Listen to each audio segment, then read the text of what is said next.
Kal halal Yahweh, Bahasham Yahweh Shai, Bahasham, Rakakwadash, the one is to GMS, and tell me this truth. Ecclesiasticus 12 and 10, never trust thine enemy, for like as iron rusteth, so is his wickedness. So this is an interesting video, and people aren't really taking grasps of what's going on in terms of technology and how it's going to be used to impact the employment in our country. So let's take a look at this. I feel like my husband and I are doing everything right. We both have good jobs. I'm a nurse. I'm a registered nurse. It is Tuesday. We have like $200 or $300 to last us until next Friday. Who and what decides what 4 times worth?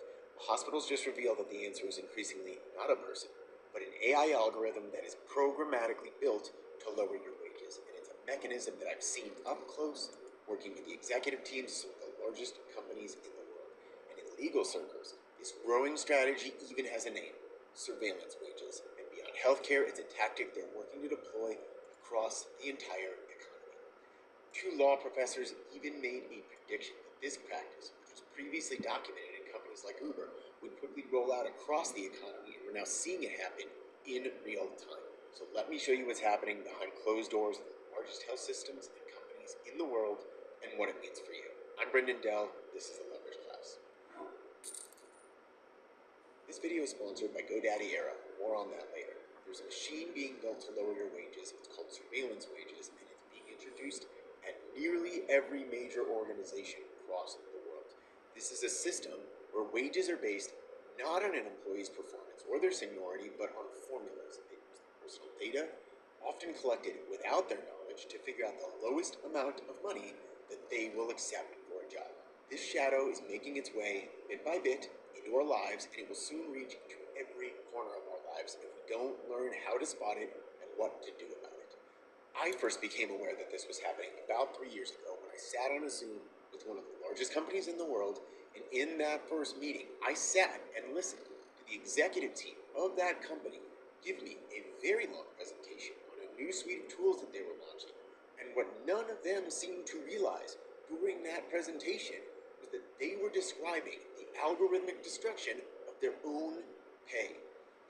Now, before I tell you this story, I want to make it clear that that room of people, no one was trying to hurt anyone, let alone their future selves. These were wives and husbands and parents and siblings and friends. They are people like you and me. They were just trying to do a good job and stay employed by meeting the goals that they were given. So here's what they showed me in that meeting.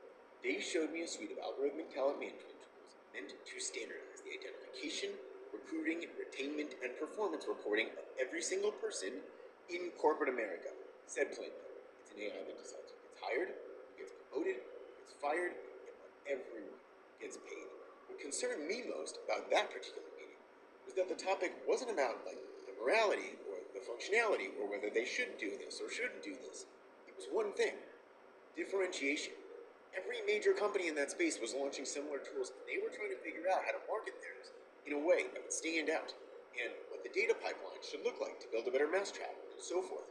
And what they didn't seem to fully recognize at that moment was that if the tools could do what they were saying they could do, this is a very big if, by the way, there are many, many, many, many flaws with these tools, it would definitionally systematically erode their own wages. And if we want to understand exactly how this mechanism has been used again and again throughout history to crush our pricing power as individuals, and what we need to do is look no further than the demise of the independent American farmer, because this exact shadow has fallen before, and the first time it looked like this. Since 1848, and this building, which is now a ubiquitous sight for all landscapes, is about to kill the pricing power of every small farmer in America.